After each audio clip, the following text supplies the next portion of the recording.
नमस्कार, जय हिंद दोस्तों। स्वागत करता हूं मैं आपके अपने चैनल ऑल अबाउट सिक्योरिटी में।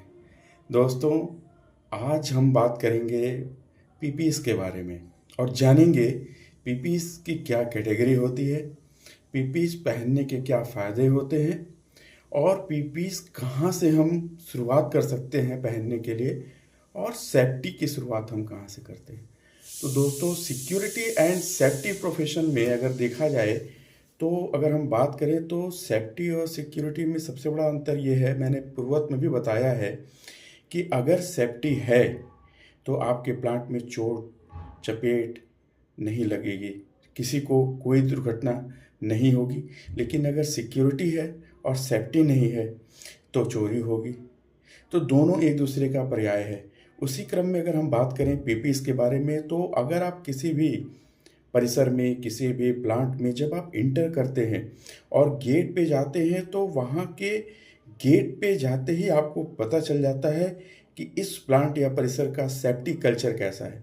अगर हम सेफ्टी कल्चर की बात करें तो सेफ्टी कल्चर की शुरुआत हम स्वयं से करते हैं, यानी सेफ्टी स्वयं से शुरू होती है और सेफ्टी घर से शुरू होती है। जब हम ड्यूटी जाते हैं, हम कार से जाते हैं तो अपना सीट बेल्ट बांध लेते हैं। अगर हम बाइक से जाते हैं तो हम हेलमेट पहन लेते हैं। तो सेफ्टी हम स्वयं से शुरुआत करते हैं। अगर हम पर्सनल प्रोटेक्टिव इक्विपमेंट की बात करें तो प्लांट परिसर में जाते ही हमें प्लांट के बाहर में कुछ साइनेज होते हैं जिससे हमको पता चल जाता है कि इस परिसर का सेफ्टी कल्चर बहुत ही स्ट्रांग है। जैसे आपको साइनेज होते हैं, उस साइनेज में आपको डू और डोंट्स लिखे होते हैं, आपको ओवर स्पीड की एक लिमिट होती है वो लिखा होता है, आपको प्लांट के अंदर में मशीनों को टच नहीं करना है वो लिखा रहता है, पैदल पथ का प्रयोग, पेडेस्ट्रियल मार्ग का प्रयोग करना है, यह सारी जानकारी आपको साइनेज के थ्रू मिलती है। असेंबली पॉइंट का साइनेज होता है।